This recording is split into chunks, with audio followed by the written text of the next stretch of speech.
We cutting loose. All right, everybody, it's time for another episode of DWMOD. You know what time it is. Listen, we got a great show lined up as always. We got a great guest. We got a real life fall guy on the show this week. We're going to get into some things. It's going to be really cool talking stunts with my man. Also, we're going to get into the Lane Kiffin, the circus that thing is. We're going to get into the B1G. We're going to recap the game a little bit. We're going to talk a little college football playoffs. We're getting into all of it. Louis, let's do it. We cutting loose.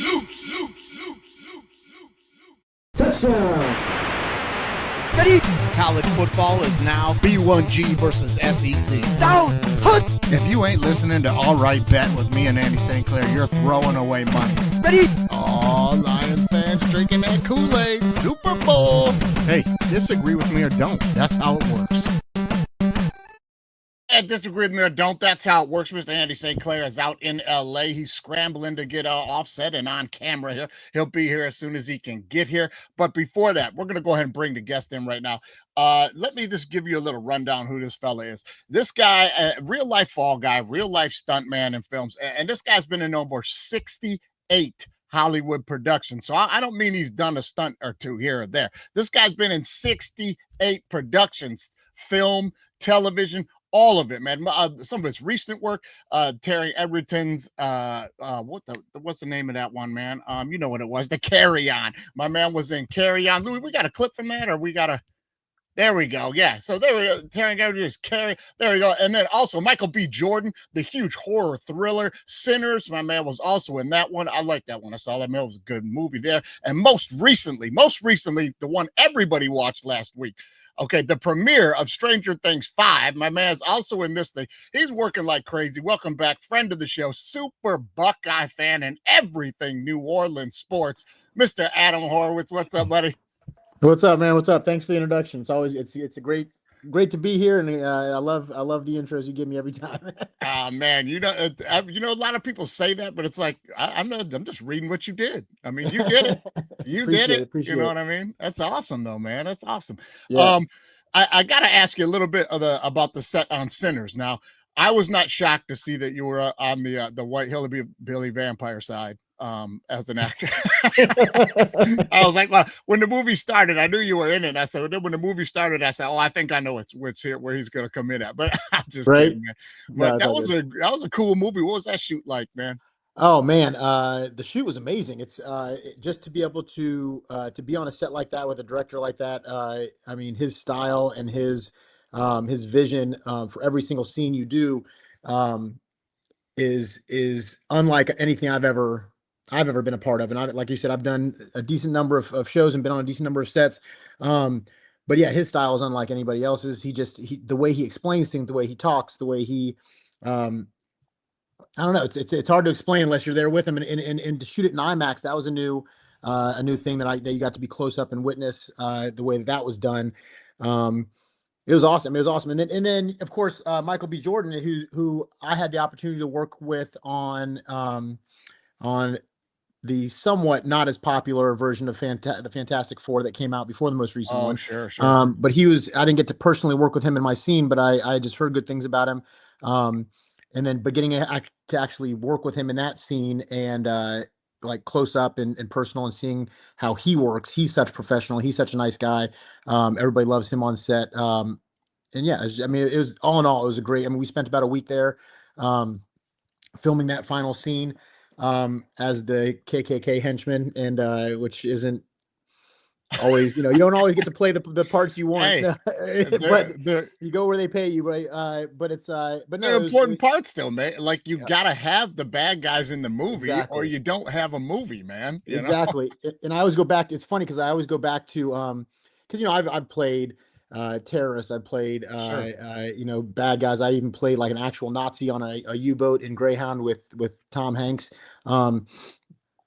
And my mom always asked, she's like, how can you do this? Because, being a good Jewish boy, you can't be, it's tough to swallow that thing, especially for my mom. But it's been tough for me sometimes on sets like that, playing those roles. But it's funny because I go back to one of my first jobs ever where I was doubling Naveed Negahban, who was Abu Nazir in Homeland. And he played the bad guy for the entire Yeah. Homeland Yeah, series, yeah. I pretty love much. Homeland. Great, Yeah. great series. And I went up to him. I remember when I first started working for him, and I asked him, I said, how are you so convincing, and how do you deal with being that bad guy on every on this show, and doing the things that he does and stuff like that, and how does that, like, in lack of better words, like, how do you sleep at night, but not, I'm not Sure, asking sure, him like sure. I'm accusing him, but like asking him like, Yeah. How do you how is dive it in and then okay? turn it off? Yeah, Right. how do you turn it on and turn it off? And he said honestly, he goes, because in the mind of the bad guy, they're the good guy. So what they're doing, and they have righteous, and it's obviously with everything going on today, and like there's a lot of that where everybody thinks Oh God. they're the good guys. So you see that happening, right? Yeah. Yeah. But when he said it to me at the time, it's like, wow, that's a really crazy way to think of it. Like, you look at Darth Vader, right? He thought what he was doing was right. Thought he was the good guy. So when you think about it like that, and you put Yeah. yourself really into that mindset that what you're doing is right, and you're the hero, not them, they're the villain.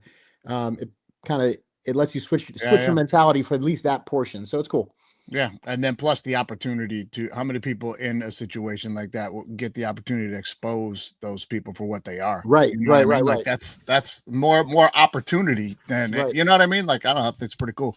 Let's talk a little bit about the Stranger Things from now. This thing's red hot, bro. Yeah, Now, man. what episode are you going to be in? So this season I'm in episode 2. It's I don't do a whole lot of stunts or anything like that. I honestly, I've been so busy traveling and stuff like that this past week with the holidays and everything like that. I even haven't had a chance to see, or haven't had the chance to see the first couple episodes yet. But I do know I'm in episode 2. I play an orderly. I don't want to throw out any Sure, spoilers and sure. for people who haven't seen Yeah, it or anything like that yet. But I'm more like stunt safety. I'm protecting the actors. Some of the actors that are being pushed around in an emergency situation in a gotcha. hospital. But that's about it. It wasn't anything big, but just I've done more in season 2. Some of the required 4 episodes that you have to watch going into this season 5 that they recommend, I'm in Okay. at least one of those, I know. So I get killed off by some demi-dogs. But yeah, it's being part of that franchise Yeah, is always going to live that's on the thing as too. something. Like, to be like, well, it's, just a little bit of a part of what on set, being a part of it, working with it and stuff. Like, this thing's iconic. It's Yeah, generational. My son's in college. He loves it. It's one of his favorite things, man. When yeah. he's coming home this weekend, I think their season's over, and we're gonna do a whole rewatch before we jump into 5. So we'll Please catch him do. all. That helps my residuals. Oh, baby, I know how that works, man. Oh yeah, we'll be clicking them. We'll But be yeah, clicking them. it's great, and what the craziest thing was is like I said, I haven't been on since season 2. So coming in on season 5, seeing the kids, the child actors who were this big before, and now they're like towering over me. I'm like, man, Yeah, it's it's really crazy to crazy. see them grow up on set. I'm interested to see how this is going to play out, because that is a dynamic that you don't see often in Hollywood, and if you do, Right, it's never really pulled off that well when those kids go through that big a change. You know what right, I right, mean? right. So I'm interested to see how that goes. No spoilers. We'll see. No We'll see how it spoilers, no goes. spoilers. And the genre is God, I wish they did. I wish more TV shows, threw back to like the late 80s, early 90s genre and stuff like that. Yeah, yeah. I'm a D&Der, so I love the whole thing. So Yeah, man. Our guest last week, Adam Peacock, was on the show, and he was like, "Man, I got a hard out. I got a D&D game after this, man." I was like, "Damn, for real?" That's great. That's That's great. crazy, man. It's crazy. All right, well, listen, the apple don't fall too far from the tree. Now your son's out there doing so. He's a big Friday Night at Freddy's deal going with him, huh? Oh yeah, dude. I can't say enough about how proud I am of my little man Logan. We just got back from LA. Got his opportunity on his first movie to do something I've never done, which is walk the red carpet of a movie. There was actually a black carpet, but we were at TCL Chinese Theater. Awesome. Iconic theater was where we got to watch it, and he has a small part in the new Five Nights at Freddy's 2 movie, being part of that whole, talking about Stranger Things. Like, this is a whole new, like, the next level, similar thing in the similar time period, late 80s, early 90s genre, stuff like that, and such a huge cult following. Um, Amazing fans. We got to attend the premiere, like I said, this past weekend. He walked the red carpet. We saw the movie, went to the after party, got to, rub elbows. And for him to do that on his first movie, he just Yeah, kind of lucked into this, and man, he's riding it, and he's such a pro, and that's awesome, man. he was shaking on the red carpet, but you wouldn't know. And I don't know, he's loving it. I'm loving being a part of it. It's, like I said, proud Papa moment. Yeah, that's awesome, man. That thing, that Five Nights at Freddy's, that thing's taking off like crazy, man. Huge. Yeah, it's huge. You were walking through the store, I think I saw toys for it and stuff. Like, Oh, I'm like, toys, popcorn enormous. buckets, T-shirts. I mean, I think they're really pushing it this time because they didn't have the opportunity due to COVID for the first one to really promote it and do the whole press tour and stuff like that. So Right. they're really pushing this one. But this one is made, and I'll say it, I've seen it. It's amazing. We've come more into the lore now that we're part of the whole world and have kind of done our research. And this one is for the fans. Like if you're a fan of Five Nights at Freddy's, the first one was good. This one's fantastic. This one gives the fans what they want. Ones who've watched or played the video game, been a part of the whole universe for years. This gives you what you want. A lot more jump scares, a lot more Okay. adult, if you want to say that, but it still keeps it within that. And kids of a certain age can still go see it. Not a lot of gore, but like it's scary. Yeah, I remember when my son started. Like I said, my son is 22, and I remember when he was playing that video game years ago. You know what I mean? And so like he's big into it. Went and saw the first one, so he'll be happy to hear that this one's going to play into a little more what he was looking for in the first movie. He'll so love it. He'll love it. Multiple times when the audience applaud when certain things were revealed, and it was awesome. It was awesome. That's great, man. That's great. We'll probably go see it while he's home. I mean, just probably. Let me know what you think. I will, man. I will for sure. Now I know you're all decked out in the Buckeyes gear. We're gonna get to that. We're gonna get to that. We're gonna get to that. We're gonna get to that for sure. We're gonna get it. But listen, I gotta ask you about some stunt stuff now. Yeah. I wanted to ask. This is a question that I had. I didn't get to ask you last time you were on the show. Now, which is crazier to you of the old school stunt guys? Because I mean, thank God everything nowadays is a lot more safe, a lot more protected. I mean, back in the day, it was like the Wild West, man. They were like, we need somebody to jump off this building. But all right. You know what I mean? The stuff that Buster Keaton did back in the day was unreal. Yeah. I went down a little rabbit hole on that, but didn't get too deep. Now, what was it? Fill us in on some of that.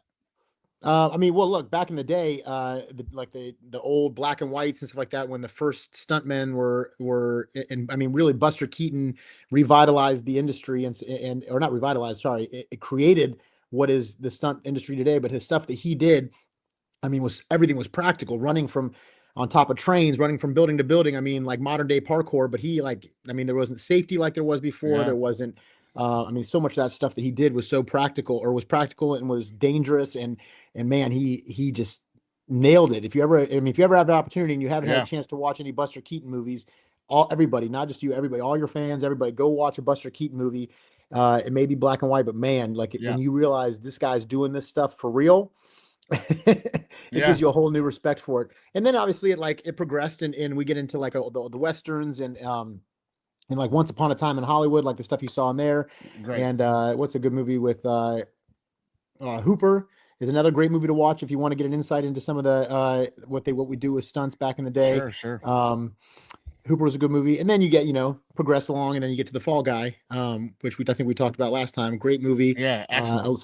Some of it's true, some of it, some of it's real, some of it's a little bit embellished, but yeah, man, I mean, it's a fun industry, man. A lot more safety. I love that scene in the Hollywood where Brad Pitt and Bruce Lee get into it. I just love that scene because it's like, oh yeah.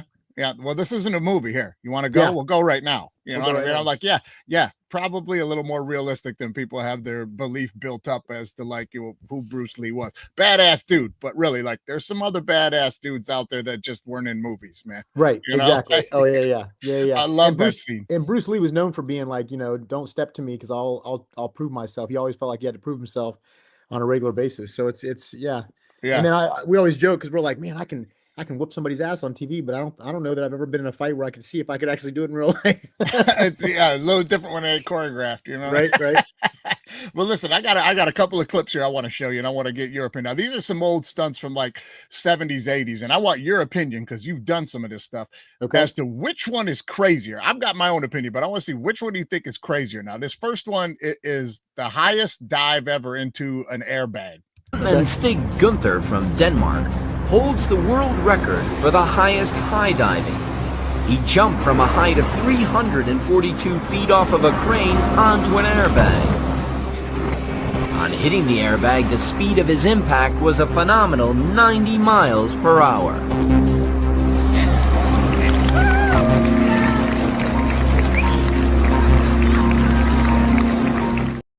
That's crazy that's crazy. That's insane. Yeah, that's insane. Especially when you get up to heights like that.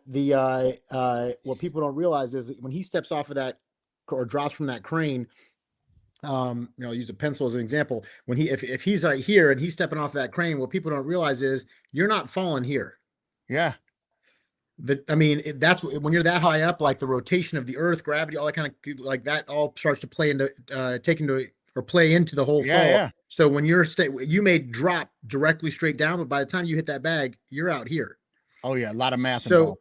if you're trying to, that all plays into account when you're trying to figure out where to put that airbag. I mean, that airbag's pretty damn big, but I mean, you got to take all that into account, like where you're going. Like there's a lot of science involved in it. There's a lot of geometry, a lot of physics, where you got to figure out exactly how far you're going to be falling away from from your takeoff point, to make sure you hit a target like that. And it's something that far unassisted. You still better hit it right.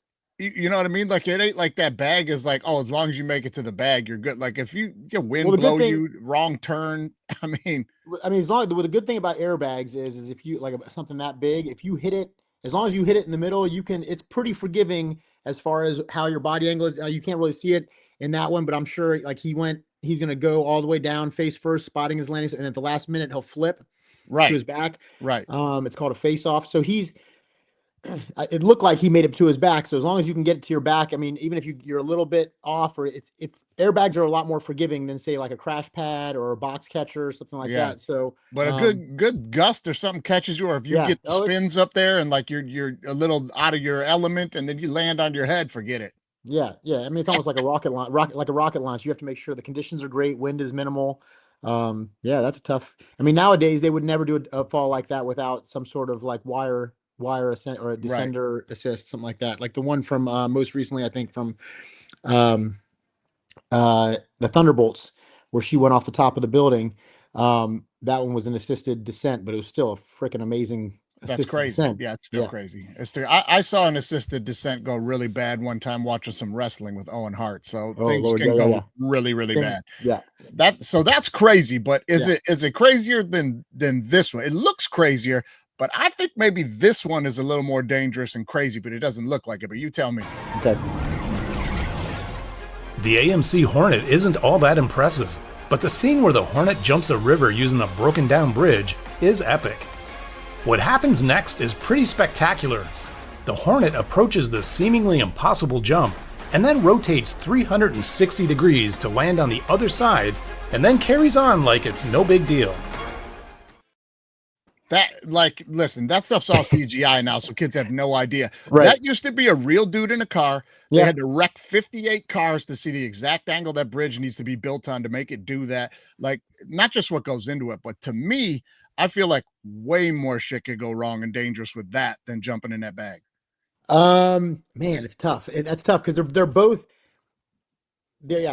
extremely, or they're both dangerous. But they're also both somewhat safe in a way that, like, as long as you do your calculations correctly and you trust the people who made those calculations and tests and stuff like that, it shouldn't go wrong. So there's always risk involved, but like with that, for example, it's hard to tell, but typically that broken down bridge right there is underneath that, all that rickety wood is probably a steel frame. Oh, sure. That gives you exactly the trajectory you want. Yeah.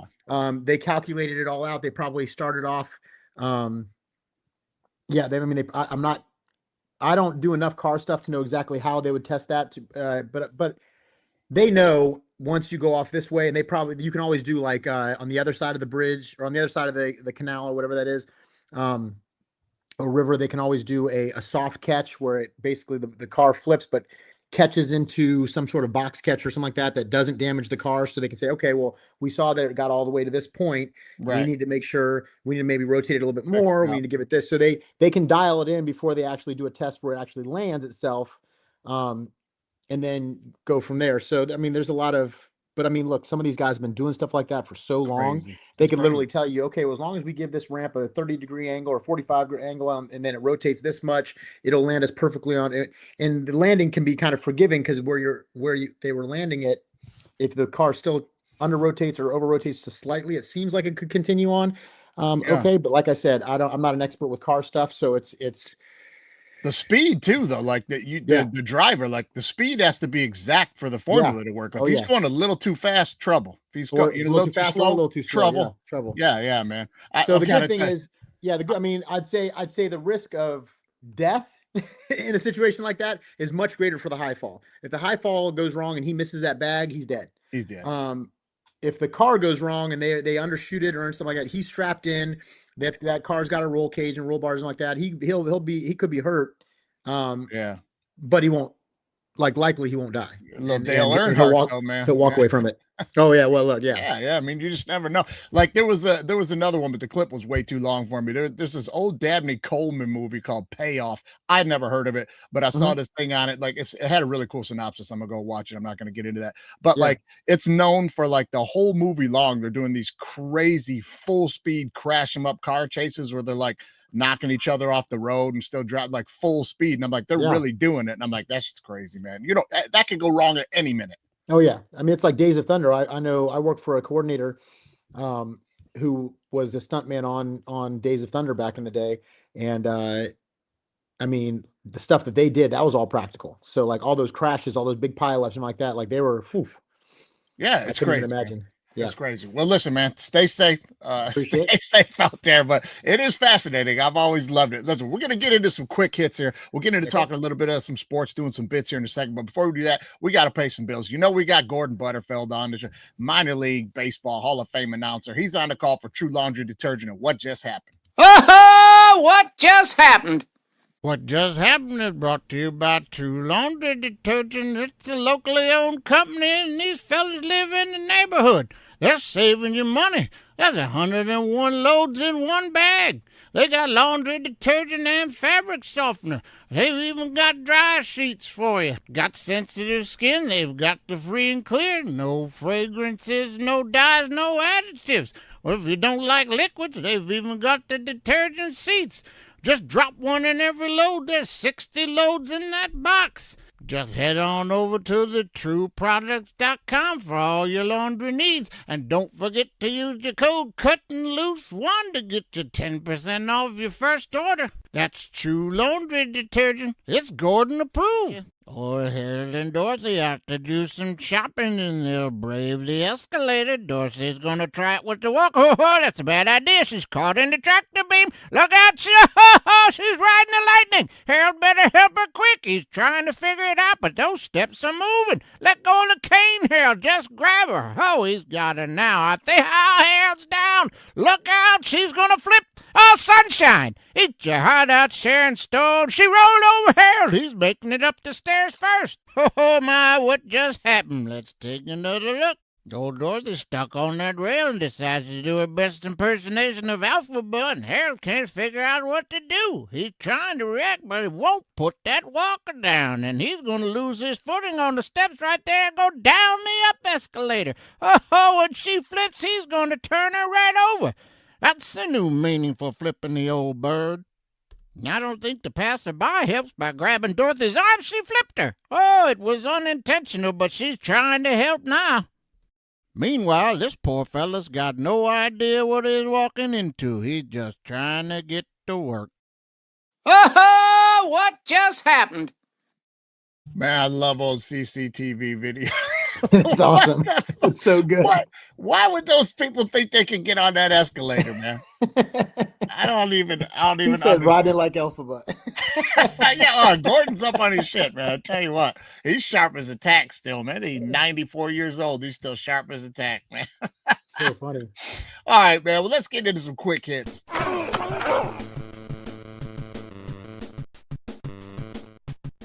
I just want to give a shout out to Aiden Hutchinson's old high school and my old stomping grounds. This is where I was a coach before I headed out to LA at Dearborn Divine Child. Won the state championship this weekend, baby. There you go, DC. State champs. Ended up winning the game, going for 2 at the end of the game in the fourth quarter there. The 8 points to pull ahead and win the game. And man, it was a hell of a game. It was one of the only games, state championships up in Michigan this weekend that wasn't a blowout. It was a great game. Congratulations to the Falcons. Way to go, boys. Way to get it done. Nice.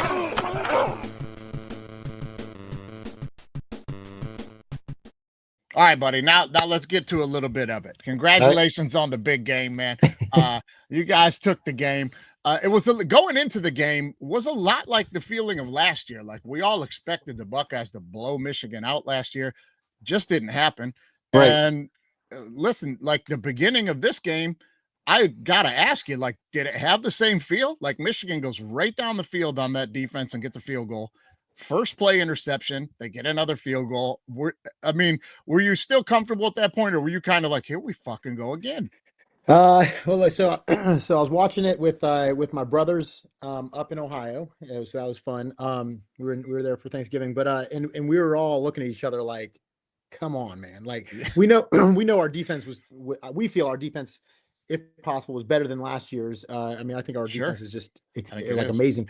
But one thing that I've always noticed, at least personally from this past season, is that it takes them like at least, a series or so to really to dial it in and get it going. Like some with the lesser teams, they're able to, to lock them down and not let them score and stuff like that. But then with some of the bigger teams, I always felt like they let them drive. And that first drive or two, they'll let them drive, and then they'll bend, don't break, right, for those first two drives. So when they drove down really quickly, but then they held them to a field goal, I was like, come on, man, this is not again. And we were all kind of like that. But then when they did the second time, especially with that interception, we're like, oh shit. Yeah, man. Like that's not Julian saying at all. That's not his MO. He doesn't throw interceptions like that. He's so accurate. We're like, all right, he's gonna rally. And then when we held him to a field goal again after that, then we're like, okay, maybe let's see what happens here. So we started getting a little bit, we were discouraged at first, but then we started getting a little bit more hope because we're like, all right, at least they're holding them to field goals, because you can't trade field goals for touchdowns with the Buckeyes. Not this season. You're going to lose. Yeah. You're gonna lose. So when that happened, a lot of playing with their food this year, though. A lot of playing with their food. Yeah. And that's speaking of, that's what Andy would always say. Here you go. He's here. Andy St.Clair in the house. Hey, there he is. What's up? Hi, Adam. Hi, everybody. Sorry I'm late. Life just gets busy fella, man. We're just breaking down the game a little bit. I was asking Adam about him feeling a little nervous at first, but they quickly settled in and took care of business. I'm shocked at how well the Ohio State defense has played all year. They got the dogs, but Patricia, we've talked about this guy on the show before he was the Lions coach, about how bad he was with New England, how bad he was with the Lions. I was like, oh, sweet. He's going to the Buckeyes. But he's been great. I think it was an underpick just off Patricia. I was like, there's no way Patricia doesn't give away a game or two. And he's been awesome. He's been awesome. He's been fantastic. And like we look back, and obviously you look back at New England and stuff like that, and he had his moments, and I don't know if it's just the college atmosphere is his thing. Or maybe I don't know. We don't know, it's just he's been lights out, and it's been great. Yeah, he's been really, really good. I think I saw something the other day, like for the first time since the first team since the 60s to not give up more than 17 points in a game all year. Yeah. That's pretty crazy. You got to be feeling confident going into the college football playoffs. Now, one more question about the Buckeyes, because we're going to get into them in the Big Six picks, and we'll let you break them down this weekend against Indiana. But do you think it's going to be a bit of a detriment to them in the playoffs that the Big Ten really wasn't great top to bottom this year? A detriment in the playoffs? Like to not have the experience of a lot of these SEC teams that every week are playing top comp. Not every week, but more so than we were this year. Well, that brings up the question is are the SEC teams overrated? Which I always think they are. I think they are. I think you could put any one of the Big Ten teams or any one of the top 5 Big Ten teams up against any of the top 5 teams in the SEC, and I think it's going to be a win for most of them. Well, we saw that last year in the bowl games, right? Everybody talked about how much better the SEC was, and the Big Ten mopped them up in the bowl games. Right. I mean, look, we had a first time starting quarterback and a vanilla play calling, and we beat Texas, which is one of their best teams. And you can say everybody can say what they want. Oh, this team beat this team, or this team beat them by more and stuff like that. But like literally, that was the most vanilla play calling first game of the season. They just wanted to make sure, they wanted to make sure we came out with the win and played it real conservative. And they still beat Texas, who's been coming on strong. So, more so the defense is incredible. But we'll see what the jury's still out on Eli or on Manning, but we'll see what happens with him. Yeah. We've talked about this a bunch too, Andy. Like every time it's SEC versus Big Ten, it's just about who can adjust to the style better. Like the SEC teams look better because they put a bunch of points up all the time. But when you're going to get in a game with a team that's like, well, we don't want to do that, and we're happy to play this thing out at 17-14. Can you get on our level? And vice versa. You don't want to be in a shootout with them. You know, Yeah, I think SEC is deeper, obviously, than the Big Ten. There's just better teams from 1 to 20 or whatever. But we've said this, we've talked about this. I think the SEC has had a little bit of a down year. The line between the best team in the SEC, whoever you think that is, I don't even know who that is, to be honest. Right. Could be Georgia, could be Bama. You could talk me into A&M. You could probably convince me of Ole Miss with Lane if you really tried hard. Like you have the line is so thin between those teams. And to me, the Big Ten is like the top teams, like the Ohio State, Indiana, maybe even Oregon, are just clearly better than the rest of the Big Ten. Sure. They're just top heavy. SEC this year is just a little just deeper. I don't think I'd take probably to be, if I was being honest, I'd probably take Ohio State and Indiana over almost any SEC team. 100%. This year I would. This year I would. Sure. Yeah. And Oregon, like if you want to give me Oregon, Georgia, like what's the spread? Like Oregon 4.5, like I'm on Oregon. Yeah, I'm not big on Oregon this year. I'm like, I'm not buying them. I'm not buying them. But my point is the SEC teams, they're all young quarterbacks ultimately. Yeah. And I just can't trust what I'm getting each week out of them. Yeah. Bama can't run the football, and that is a problem. And that's going to be a problem when they play Ohio State. That's a problem. Listen, you talk about that first bunch of SEC teams all you want, but like this is the one I'll always give SEC fans when they go outside the top 3 teams in the Big Ten. The rest of them are a joke, or maybe 4, include Michigan. They're next year maybe. Anyway, my point is, I'll tell any one of them that's cool. Put your 4, 5, or 6 team you think is so much better than the Big Ten. Send them up to Iowa and see what happens. Send them up to Iowa in November, and we'll see how that game goes.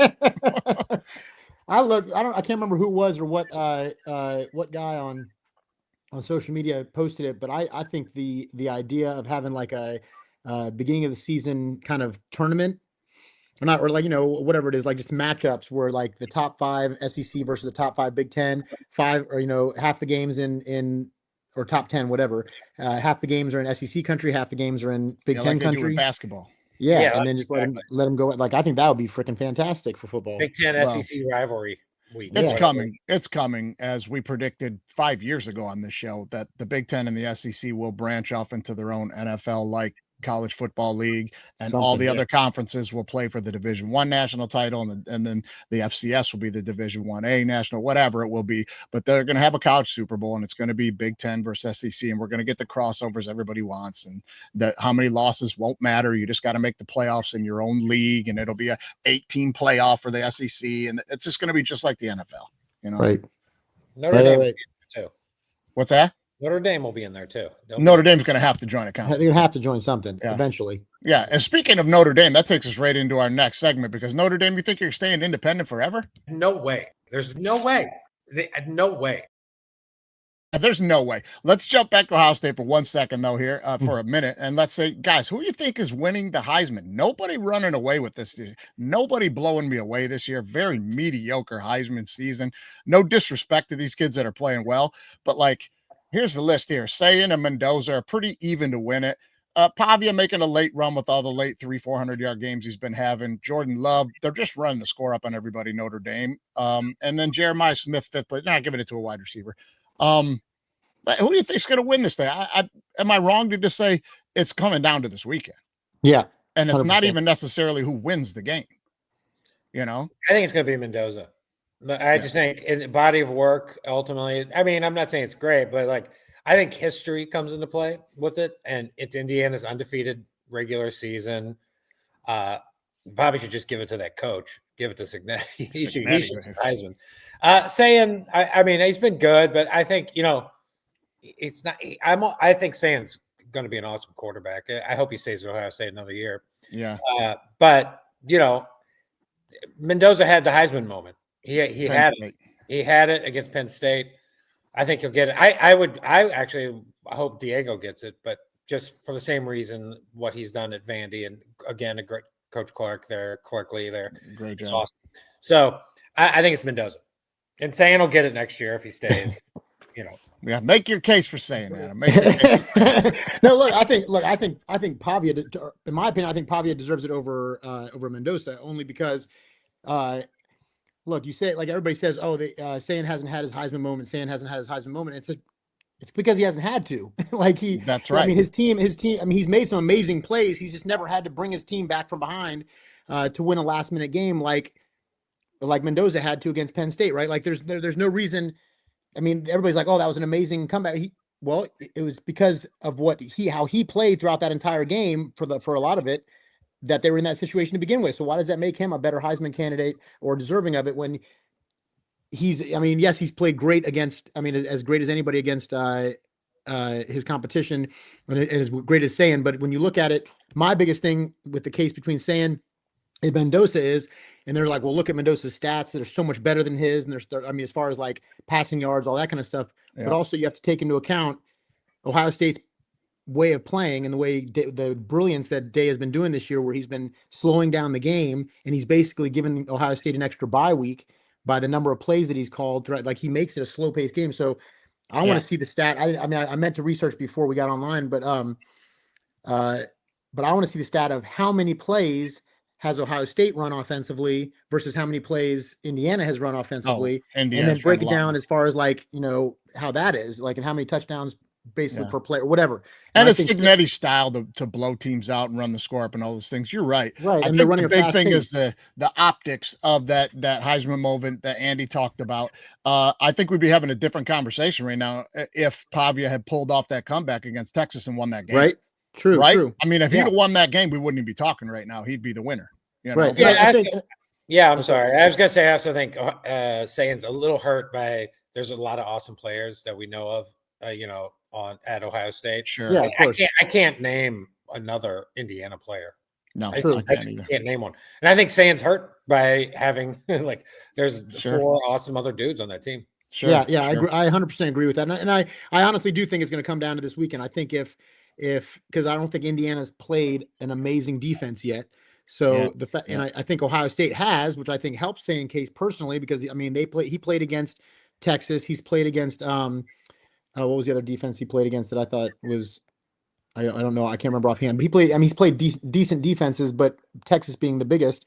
Whereas I don't think Mendoza's really played a hardcore defense. And when he goes up against Ohio State this weekend, assuming he gets kind of shut down, sacked a couple times, doesn't make the throws some interceptions if he does. Yeah, there'll need to be some separation. You're right. There'll need to be some separation. I feel like this is going to, but and the adverse is also true, right? I think Indiana's probably what better defense than Ohio State's played so far this year. So we'll see. I think it's whichever quarterback plays better this weekend and puts up the stats this weekend. Is going to be a big deal. But his completion percentage is what wows me. Like, I liken him, and I hate to say it because I'm a Saints fan, but I liken him to Drew Brees in the fact that his percentage and his quick release and his poise in the pocket is so great, right? Like, I'm pulling for, we'll get this in this later or whatever, but I'm pulling for the Saints to not draft a quarterback this year and wait for Sayin next year if possible, because he's got one more year. Yeah. Well, we'll see how that goes. I'll tell you this: if you don't think, I'm going to tell you, if you don't think this is going to be one of those forgotten Heisman years, you'll be like, "Who won it that year?" I just don't remember. I'm going to tell you what. No way. It might be. There's no way. No way. Nobody's remembering any of that. Here's a fun fact. I just want to share this with you guys. This weekend when Ohio State plays Indiana, the Big Ten championship game, number 1 versus number 2. I don't know if you guys had seen this stat anywhere, but do you know how many times in the history of the Big Ten number 1 has played number 2 in a game? I would assume a few times with Michigan, Ohio State. So 3. That epic game in 2006. Oh yeah. And then, I don't remember this game from 1985, 12-10 or whatever, but I vividly remember that game in 2006 because that, again, we want to talk about the committee and all these picks for the national title game and all that shit. Like, that was garbage, man. Those two teams were 1-2. That came down to a field goal at the end of the game. They should have played each other for the national championship again that year. And the big argument, if you guys remember, was like, no, you already played. You had your chance. You lost. Florida mopped them up in the championship game. But that was the point that they all made. And then just 2 years later, I think it was, Alabama beat LSU. LSU didn't even make it to the SEC championship game, didn't even win their division, didn't even play in the SEC championship game. And then they got the rematch of those two teams for the national title. I was like, didn't we just hear 2 years ago we can't do that? Right. I mean, we missed out on a great one. Well, would have been a cool rematch. Yeah, they should have done it. No way. There's no way.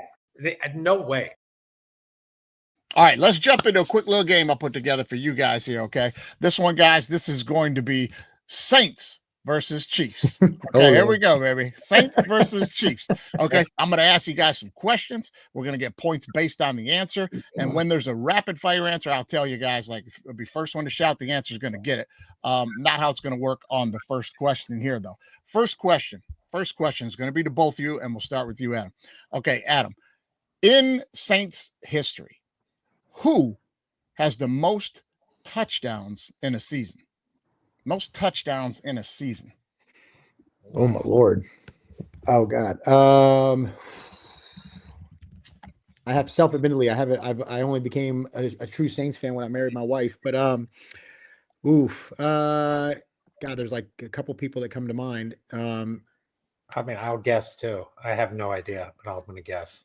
I've got like a 3. I'd say like either, I want to say like Marquez Colston. That's a good guess. Maybe Alvin Kamara. That's kind of where I'm leaning too. That's where I'm leaning. And something's telling me it's something more obscure like Jimmy Graham or something like that, because Jimmy Graham was a touchdown fiend. Yeah. All right, who you think?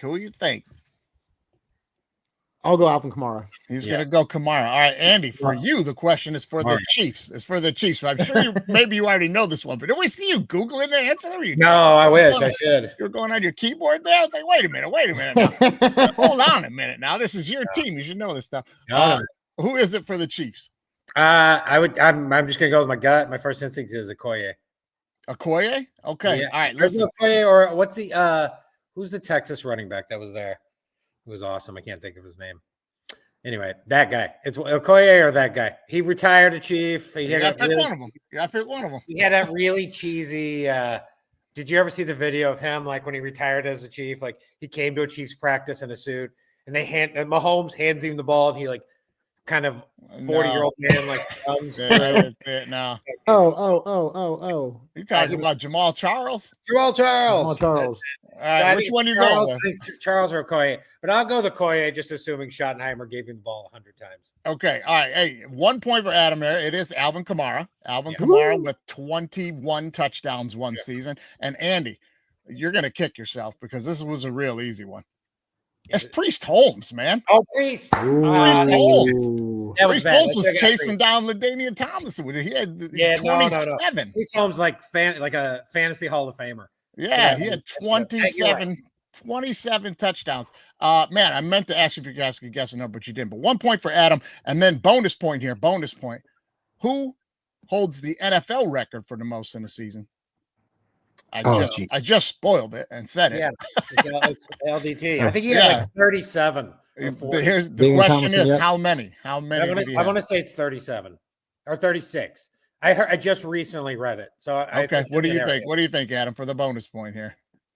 I'll go 34. Ooh, 31, guys. 31. I believe I also said that because I'm an idiot. All right, Louis. All right. I get it now. I got the gist of it. I won't ruin the next one. 31. I won't ruin the next one. Okay. Same question here, but we're going to just switch it up a little bit. Passing touchdowns in a season. Andy, starting with you. Who holds the season single I'll go like 2-3 years ago with Mahomes. I think he had like 40 and 4. I think he had 40 touchdowns and 4 interceptions. Great, amazing year. Okay, so you're going to go with Mahomes, and what are you going to go? Oh, absolutely, Drew Brees. It's absolutely Drew Brees. Now, I'm going to give either one of you a bonus one if you can tell me the exact number of touchdowns they had in those seasons. 40. You're saying 40 for Mahomes. Okay, it is Mahomes. No, that's Priest Holmes there. Right, that's Priest Mahomes. Mahomes. Yeah, it's Priest Mahomes. Okay, so it is Drew Brees. Adam, you're right. It is Drew Brees there. Okay, a little caricature of Drew Brees there. How many do you think Drew had in that season? I feel like I know this answer. It was higher. It was like, I want to say it was like 44. Ooh, close, bababy. 46. Andy, you 46. said I was 40 for your boy here, Patrick Mahomes. There's Patrick Mahomes. There's Mahomes. No, That's Mahomes great. had 50. Oh, he's 50. Wow. Oh, he's He had 50 and 4. 50. I He couldn't had remember if it was 40 or 50. Yeah, but he had like 4 interceptions that year. Yeah. All right, so Adam with 2, Andy with 1. And here's a bonus point question here. Now, who holds the NFL record for most in the season? Peyton Manning. Okay, you got the point, Peyton Manning. Now, another bonus point here. Shout out how many? Oh, It was- 54. yeah, I was gonna. It's a Broncos year. I'm gonna say 57. Ooh, 55. Oh. 55. But hey, we're tied up at 2 apiece, so that's good. It's 2 apiece going into this is the real man maker question here. Okay, who holds the record for your prospective teams for sacks in a season? Sacks in a season. Eric Thomas. Right at lock it down. Eric Thomas. Malcolm Roach.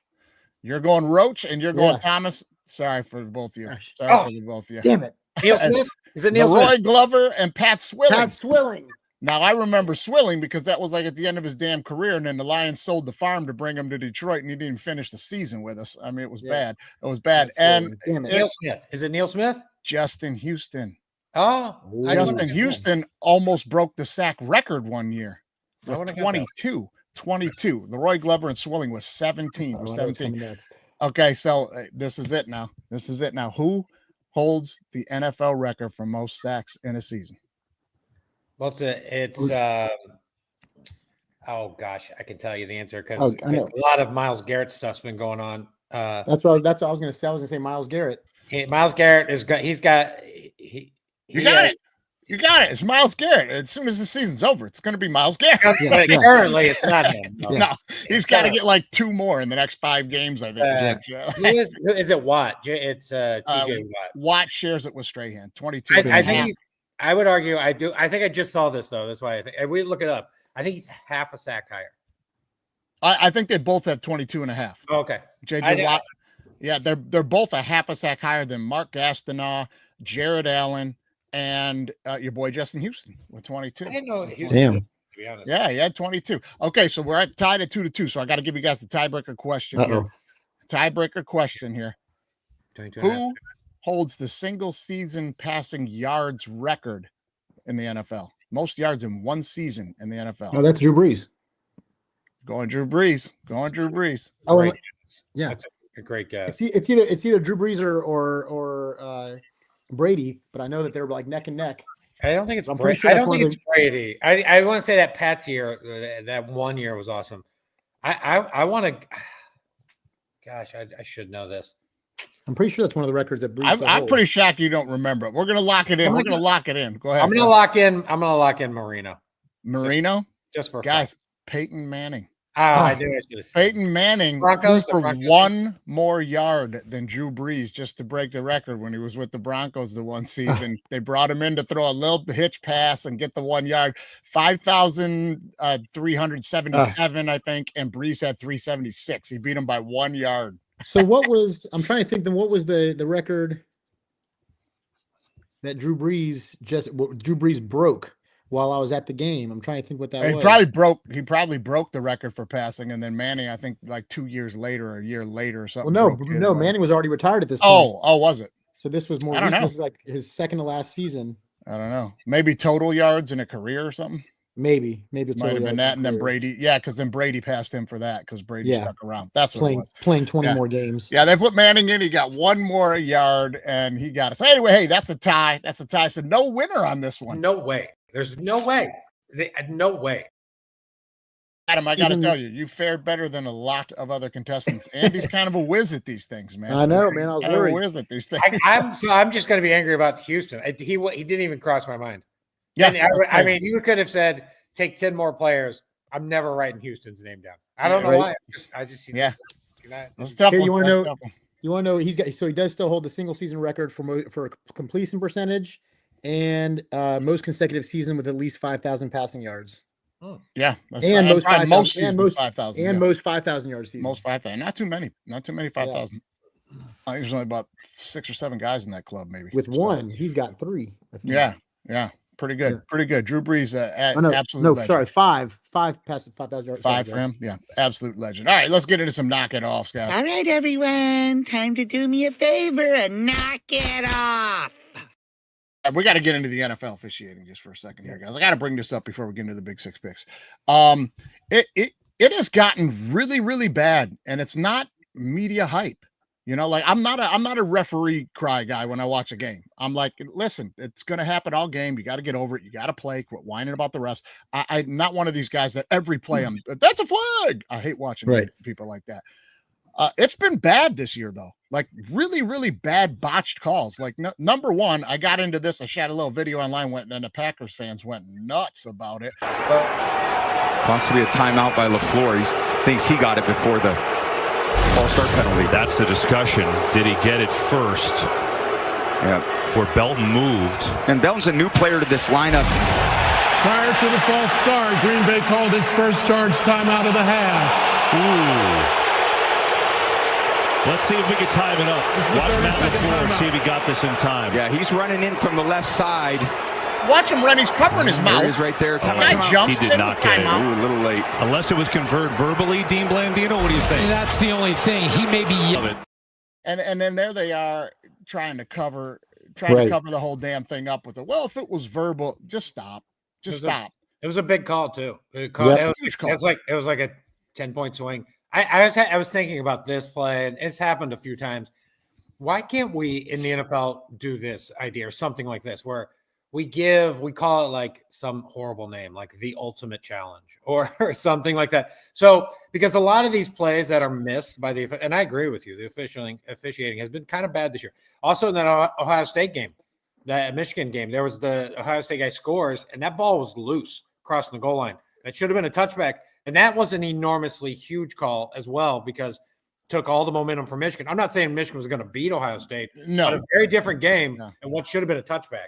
Yeah, that ball was loose going through the end zone. Loose. And everything we know about football says if the ball is loose crossing the goal line, and he went out of bounds, it's a touchback. So that's just the rule 100 out of 100 times. But I want to do something called like the ultimate challenge, where the coach, because a lot of these plays you can't a lot of them you can't challenge, right? Yeah, right. The officials call. So give a coach one extra thing, and he can throw it on one of these calls. Like, for example, in the Lions game, he could have thrown it being like, watch the video. He doesn't get it in before he jumps. So you get him to use it on a PI or the thing I was hearing, the most comments that came at me were like, what an idiot I was to not understand. You don't have to signal for timeout. If you just call it verbally, it can be awarded, because they listened to the TV, and Aaron Andrews conferred. He would yelling for the timeout.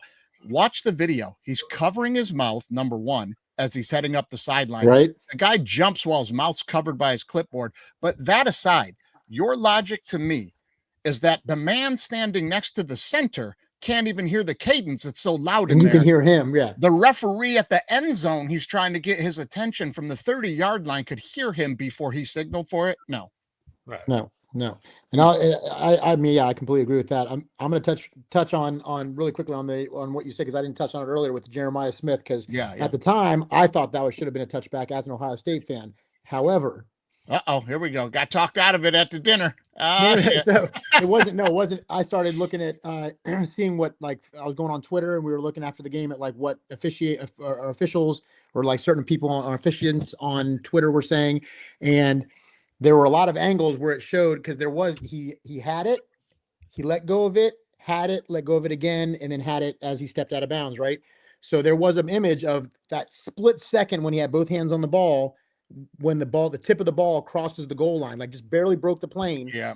And then he re-grabbed it again. That was one. The other one is they're saying that there is like a little bit of variation in what is clear control. Like he obviously had control of the ball. He wasn't going to lose it. And as long as he had possession, he's become a runner. He wasn't catching it in the end zone. He was already a runner. So at that point, as long as the ball it's like when people, or when runners like reach the ball over the end zone and then it gets knocked out of their hands. Once it breaks the plane, it's in kind of in their possession. But he didn't have possession when he crossed the plane. And when I say they, I don't mean you and Ohio State fans. I mean the media and the protectors of the league. Oh, they were all saying they love these frame by frame slowdowns where you can show two hands on the ball. You could do that on every play that's an 100%. You know what I mean? And they'll be like, oh, right there, like the Green Bay touchdown, Andy, in the Lions game. He's got two hands on it right here, and there's the first toe touch in the ground. I'm like, he doesn't have the ball yet. Keep playing it. He juggles it, bobbles it, and then grabs it again. I'm like, so this frame by frame stuff is killing me. But I want to jump to the Colts and the Houston game really quick. Did you guys see these? Okay, this literally decided the game. Literally decided the game at the end of the game. Indy, play clock down to 0-0. The He didn't throw get the is playoff. incomplete. Flag is down. Incomplete. And a flag. So he didn't get the snap off at 0, and I don't mean what people don't understand. The TV 0 doesn't mean anything. They're doing it on the field. He gets about a second. So usually if it hits 0 and then they snap it, they're fine.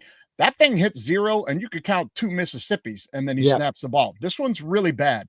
But that aside, I'm like, okay, so that happens all the time. This interference call they made right after they didn't throw that flag to give them the first down. Watch this. This is the interference.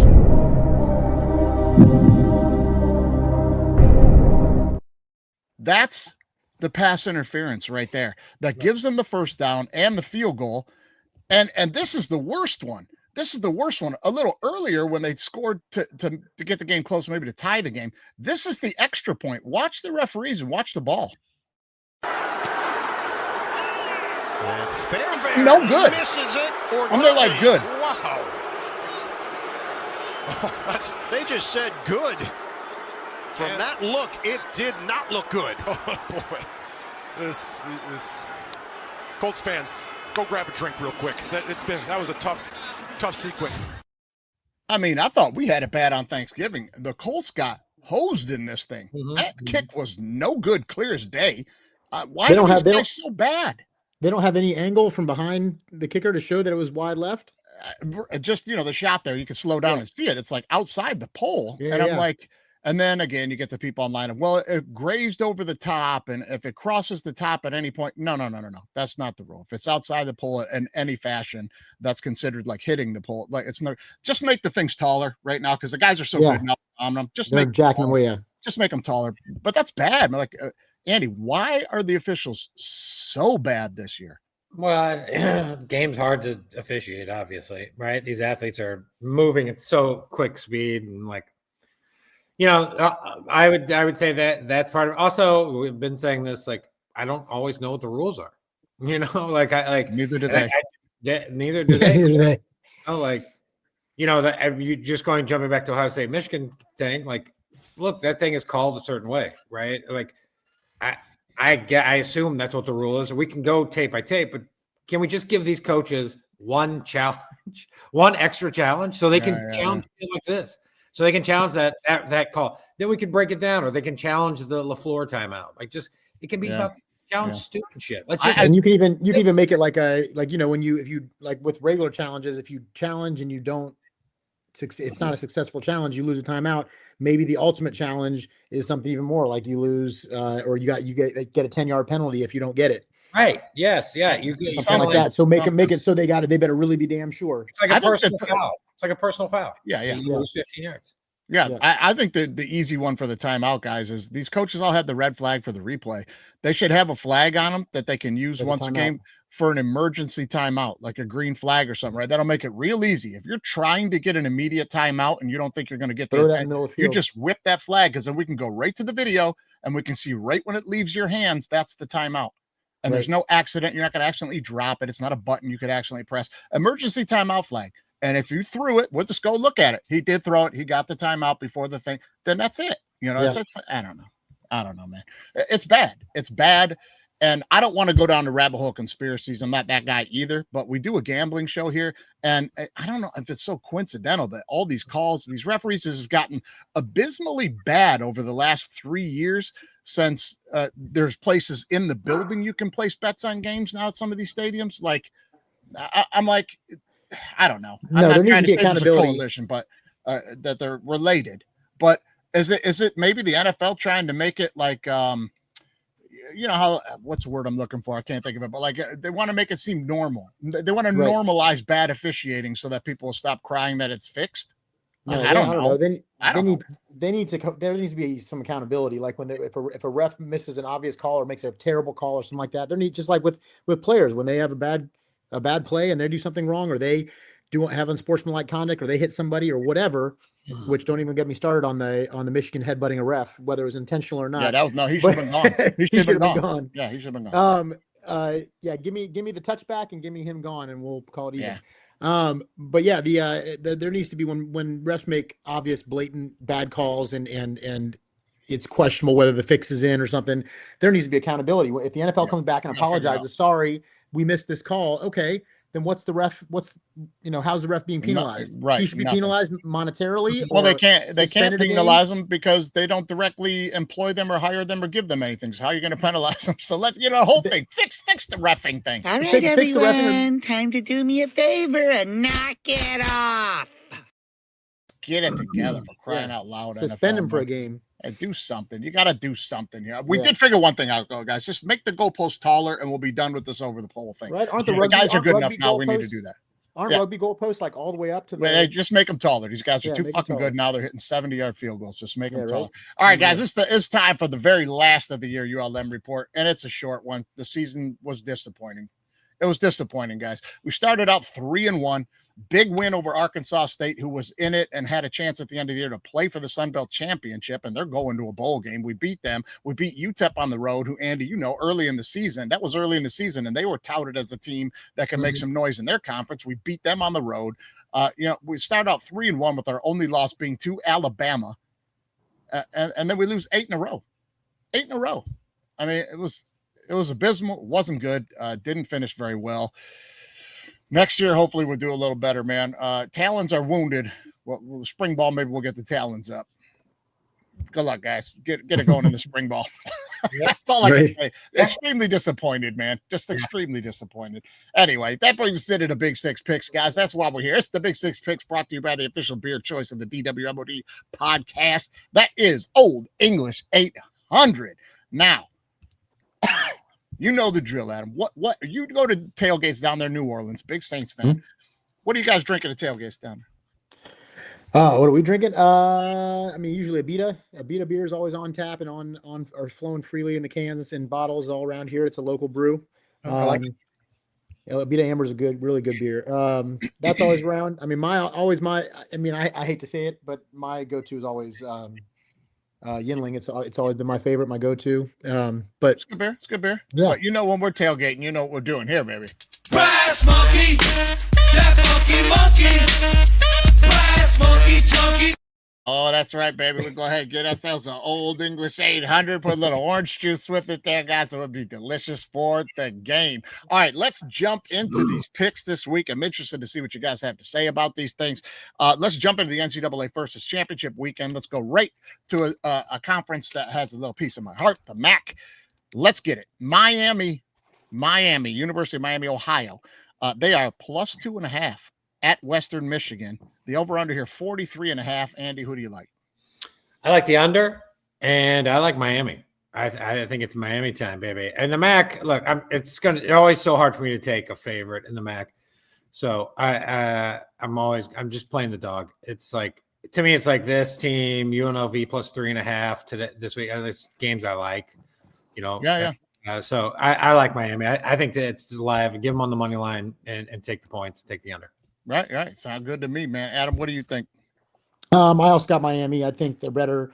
I haven't watched a lot of them this year, but I was doing a little research on them, and they just seem to be the better team as far as being able to win in multiple ways. They can't. I mean, they're not gonna, like, if they get stuck. Whereas with Western Michigan, they kind of get stuck to their script, and if that doesn't work out for them, they can kind of lose it. So I got Miami winning, and I actually took the over. You're gonna be on the over? A little bit higher scoring, yeah. Okay, I'm going to be with you guys on Miami because there's only one time a year I am ever rooting for Western Michigan, and that's in whatever bowl game they're in because I root for the conference.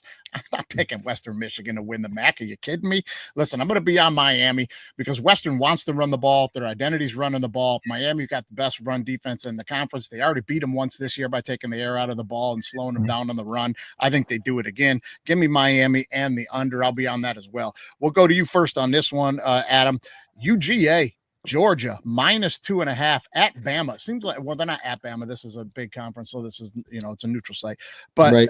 It seems like all what's supposed to be considered the home teams are dogs, man. So Georgia -2.5 versus Bama. 47.5 is the over/under. Who do you like? Man, I might not be popular about this one. I'm not a huge fan of Georgia, but I got Georgia. I think Bama's way overrated.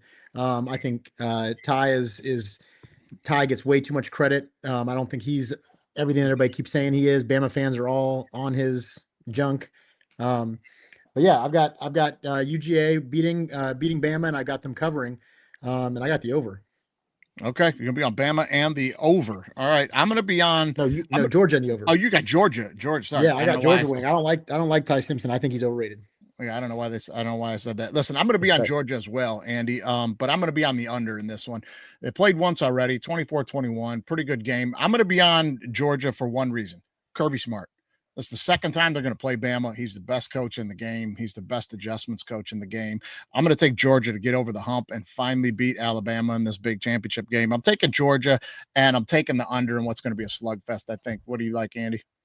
We're all going to be on Georgia. We're all in Miami. Let's all be on Georgia together. I think mainly because it's Georgia wins, they get the bye. Georgia loses, I kind of think Texas A&M, Oregon sneaks in there and gets the bye. One of those teams. I would be shocked if 3 Big Ten teams got the bye, but it's possible, or Ole Miss even, but I'd be shocked.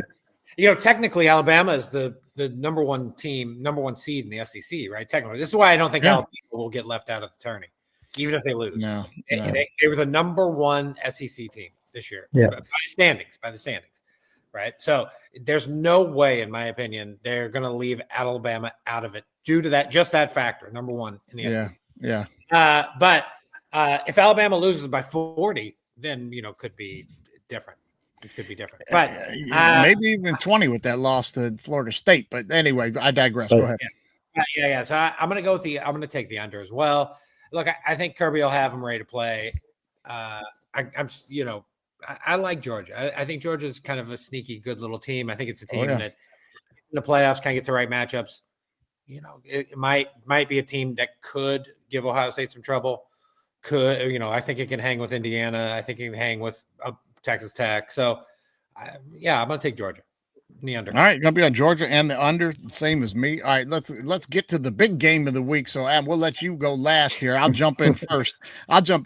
Listen, it's a no-brainer for me. Quite frankly, I think Indiana's very good. I think Ohio State's way better still. I just think they're still way better defensively. I think they're going to give Mendoza a problem he hasn't had all year. I'm going to take Ohio State. I'm going to take Ohio State to cover, and I'm going to take the over. I think this thing goes over, and I think Ohio State gets it done. What about you, Andy? I love Indiana. I loved Indiana from last week when I saw the first line came out at +6. I was like, bet Indiana right now. Now it's 4.5, 4. So it tells me money's coming in on Indiana. I like Ohio State. I like Indiana, but truly, we don't know much about these teams. I don't know who they've played that's good. Like, you're telling me Ohio State's played Texas? Like, Texas sucked. And Texas was really bad the first half of the year.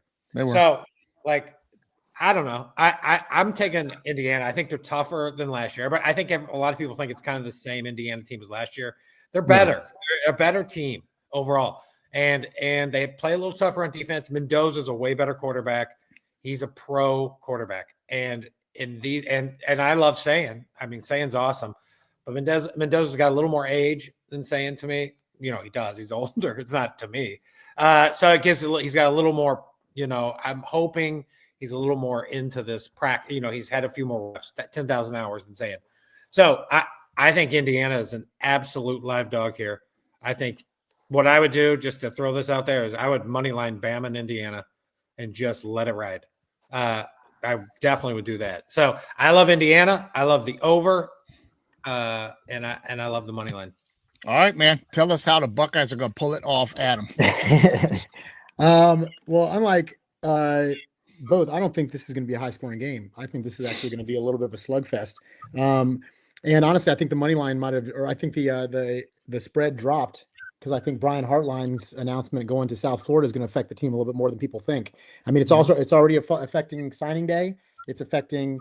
I think it's going to affect a little bit of the morale of the team, which I think sucks. It was terrible timing. I'm sure it was leaked on purpose at the time that it was, or publicized on purpose. But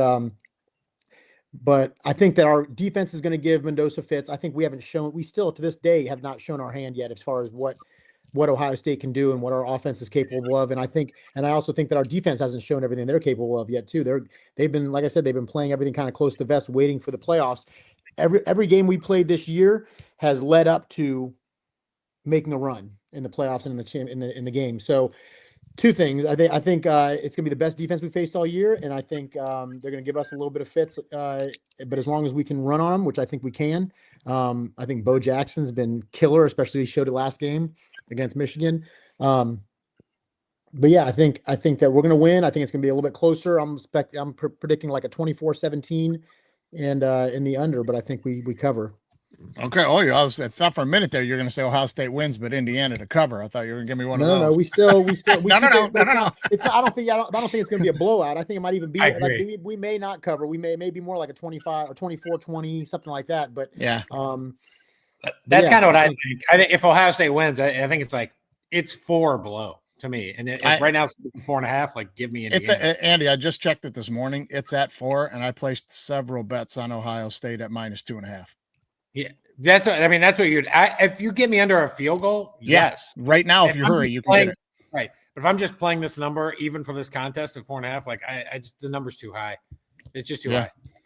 Okay, hey, that's fair enough, man. It's fair enough. All right, let's jump to the NFL before we get out of here. But because we are discussing gambling tips, Adam, we are forced by law to play a disclaimer for gambling. What advice do you have the kids not to gamble?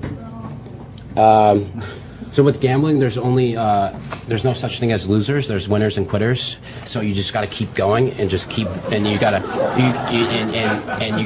you gotta phone a friend and you borrow money. You borrow from your mom, your dad, your sister, your brother, and just friends. And then there's no such thing as losing. It's a winning sport. There it is. There it is.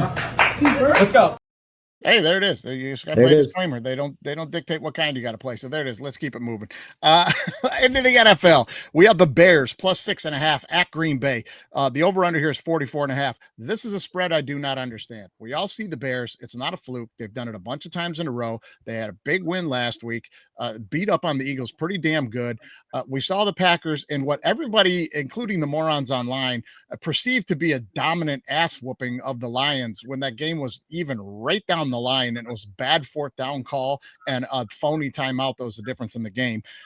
Listen, that's too many points. I'm taking the Bears, and I think this thing goes under.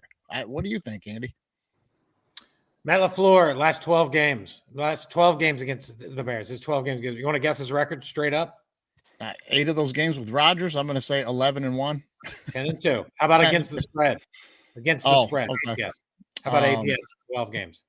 I don't know. 12-0. 11-1. The only one they lost was last year's final game when the Packers weren't playing for anything. I'm taking the Packers. I just think it's what – look, the Packers are, to me, the team no one understands, right? We just – like half the time we watch them, we think they're terrible. And then they play a decent team, and they fucking rock. And they're good. So I think we're going to get good Packers from here on out. I think the Packers are going to win by 10, 14. You know, look, the Bears are awesome. Ben Johnson's awesome. The Bears are going to be good for a long time. The Bears kind of remind me a little bit of like a couple years ago Lions as they were starting to put it together. It looks very similar to me. So and then we know it's Ben Johnson, but I'm taking the Packers. I'm going to probably take the over because the Bears defense sucks, and it just does. And like the Eagles scored 24 on them, and the Eagles offense sucks. So a decent offense is going to drop 28-35. So give me the Packers. The Packers on the over. All right. What do you think, Adam? Similar mindset, but I got the Bears and the points with the points. I think the Green Bay's gonna win. I think Micah Parsons is gonna give Caleb some fits, man, because if there's one thing he can do, it's corral a running quarterback and kind of keep him in it. So I think their defense, I think the Bears or the Green Bay's defense is going to get after him. But I also think that Ben Johnson is too good of a play caller to keep them from scoring points. So I think it's going to be kind of close-ish.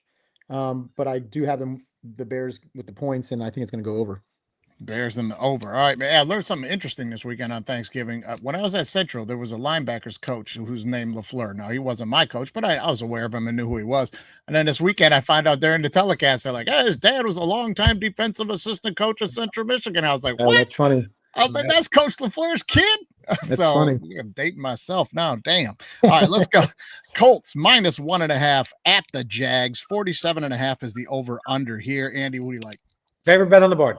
Favorite NFL bet right here. Jags. Careful of those words. If you guys listen to All Right Bet, you know to be careful here. Jags money line. Jags. Really? Jags. Jags at home. Remember, I think I said it last week. I don't play the Jags on the road. I only play the Jags at home. Now the Jags won convincingly against a really bad Titans team, so I should have played the Jags on the road last week. Right. But I only play the Jags at home, and so I'm taking them here. And I love the Jags here. I think the Colts. This is Colts. I think the Texans are the monster in the closet. Everyone should be afraid of the Texans. It maybe is the best defense in the NFL. Sure. I still think they're gonna steal that division. Though the Jags schedule is very easy. But I like the Jags, and I love the Jags this week, and I love the over. Jags in the over. All right, I'll tell you what, I'm going to be on the other side. I just think it's too many in a row. The Colts have been sliding 1.5 here. You just need, I don't know. To me, it just kind of reeks of a locker room gel game for the Colts. Go get it done. I'm going to take the Colts, and I'm going to take the over here. Adam, what about you?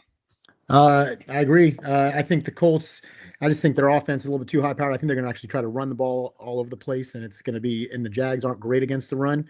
At least from what I've seen lately. I think they've gotten lucky the past couple weeks. And I don't know. I don't have faith in Trevor Lawrence as a quarterback. I never have. I had him in fantasy for a while, and I had to drop his ass because I can't. Out of necessity, not because I actually drafted him. But yeah, I think the Colts win. What was the over under on that one? 47.5. 47.5. Oh man, I've got him right. I had him at like a 27-21. Yeah, it's right there. Yeah. So over it is then. Yeah. I would also say that I think Daniel Jones is hurt, and that's what's happening. And that's I never want to put money on hurt Daniel Jones, who you can barely keep it together with Daniel Jones. Now you're telling me he's hurt? No. Well, that's why I think they're going to be running the crap out of. Yeah, Jags got to stop the run this weekend for sure. Yeah. Can they do it? All right, let's jump to the last game of the week. It is tonight, and it is pretty much a hanging, swinging noose for both of these teams. It really is. The Lions could survive a loss here. Cowboys cannot, but really both teams probably not. Cowboys +3 at Detroit. The over-under here, 54.5. Listen, I'm not going to go last here, guys. I've been watching my team play. I've been watching the Cowboys play. There are some things the Cowboys do well right now that we are not doing well right now. And you're going to give this things at 3? For the sake of this contest, I'm going to be on the Cowboys and the over. But the Lions, come on, man, win the goddamn game, please. Andy, who do you like? I love the under. Like 54 points. What are we talking about? Yes, like the Cowboys defense underrated. Now, I get they were bad for 10 or 11 weeks, but if you look the last 3 weeks when they got Quentin Williams, it's gotten a lot better. It's gotten a lot better. I also going to say the Lions offense is overrated. I think it's an overrated offense. And you're going to take St. Brown out. And to me, the biggest injury for the Lions offense this year is Laporta. Like, I get that Laporta doesn't get, he's not putting up a lot of points, but he does a lot for that offense, blocking and moving. They also don't have Brock. And pulling defense, taking it off of St. Brown. Correct. And they don't have the other tight end. Like, now Jameson Williams is just not going to be a deep threat guy. He's going to have to be like an actual receiver. I don't know. Makes me a little nervous. I think there's going to be long drives in this game. I think by both teams, and I think it's going to be 7-8 minute drives. So at 54, by the way, is an insane number in the NFL. It's a high number. It's too high. It's just too high. So I'm going to lay there. If I'm really betting this game, which I will be, I would bet the Cowboys, and I would buy it to 3.5. I just would for sure. 3 is a dead zone to me. I don't know how you take the Lions here personally. I don't either. I don't trust the Cowboys, right? You tell them I don't trust Dallas to go into Detroit and win. Too many injuries for the Lions. Has there been an official ruling if St. Brown's out or not? They're saying he might play, but even if he does, he's really, really banged up. Our secondary is toast right now. We're 70% man coverage team. Pickens and Lamb are going to have a day. Like, I mean, it's not looking good on paper. I don't understand this line. Right. And then you have who's the wide receivers? JMO, and then you have Tesla or whatever that guy's they're going to put Gibbs. Like they did last game. They're going to put Montgomery in the backfield and swing Gibbs out right as a slot receiver. This is what I think why it goes under. Right. It's going to be a Lions running game. I think the real key to this game is they're going to have to beat the clock. The real key to this game is just going to be what Dan Campbell does on fourth down, right? And I know before Mikey goes onto a 25-minute rant, but I'm saying is does the luck go his way more? The last 3 weeks, the Lions are 0-7 on fourth down. If it swings his way, the Lions are going to win. If it doesn't, I probably think they're going to lose, right? So I think those are the keys. I think that's maybe Campbell, because it'll be primetime standalone game. Maybe he'll be a little more conservative, which I think he might today. That's kind of my other prediction. I think he's going to be a little more conservative. Also, why I like the under. But I am going to do. I'm just going to do it. I'm going to bite the bullet. I'm taking the Detroit Lions. Oh, baby. All right, going to take the Lions. Well, listen, the only thing I'm going to say about fourth downs, I'm not going on a tangent or a rant here. I'm just going to say not all fourth downs are the same, Dan. Treat them situationally. All right, Adam, who do you like? I think – look, I've been following surprisingly, I've been following Detroit a lot because Gibbs is my star fantasy running back. So I've been watching all the games and stuff like that. And I love Gibbs. I think he's a fantastic player. I can actually see Travion Henderson becoming the next Gibbs, hopefully in the future. But I think it caught him off guard with St. Brown going out last week. So they didn't have a good game plan for using Gibbs as kind of a slot receiver and using him out of the backfield. I think Dan Campbell's going to dial up a lot more of that this week, which is going to give him a little bit more of a chance if St. Brown's not. And I think hopefully they throw St. Brown in there even just as a decoy, if they can to try to open up other people. And I think Montgomery, really utilizing both of them in the run game, two back sets, like a Y set, whatever, I think is going to be great for them. Anyway, but having said that, I think Cowboys might just be a little bit too much for them. So especially giving them points, I'll take the Cowboys and the points, but I'm going over. I mean, I think it's going to be a high scoring game. Surprisingly, I think because I don't know. I just got a feeling it's going to be a shootout, even with the lack of weapons. My one last push for the under, by the way, is that Campbell is he's like Parcells tree kind of, he's from that kind of family style of he does a little bit like Parcells. He's going to slow the game down. Campbell is going to slow the game down. He doesn't want to run with the Cowboys. You better. You have to. Tons of injuries they have. So that is how he's going to win. He's going to slow it down, keep the ball 7-8 minute drives off, touchdown, let the defense stand, and then work that way. So that's my last pitch to any listener. Consider the under. Obviously, Gibbs has a huge game. As long as Gibbs has a huge game for me in fantasy, because this is going to lock my playoff spot. I'm good. You're going to get it because Gibbs is going to get the ball about 70 times. I think they're not great against the backs out of the backfield, pass catching backs. So I'm hoping, he'll break a couple free like he did 2 weeks ago. I mean, that was a fantastic week for me. I think I scored 60, or he scored 68 points for me. Yeah, he got off. Listen, before we get out of here, guys, that's the Big Six Picks, but I'm going to give you a quick little three quick little prop bets you need to play tonight on the Detroit Lions, right? Right now, you can get Williams, Jameson Williams, you can get him at over 21 receiving yards. Yes, please. Yes. You know what I mean? So also give me to slot anytime touchdown because he's now the over-the-top threat. That could happen, and he can't do it. And give me Monty to have over 9 carries. Monty's going to have over 9 carries today. Oh, yeah. What about any prop bets for Gibbs? No, stay away from it. I just can't predict it. They're all too high. The ones I looked at are 77 yards rushing, 20 carries. No, stay away from all that. Andy, you're going to say? I love all those props. I don't know what it is, but Monty anytime touchdown to me. Oh, God. I just think that's how they're going to run. I just think Gibbs, Montgomery. We'll see if Dallas can stop it, they're going to win. Yeah. I'm just betting they're not going to be able to, and that's why I like the under. The time.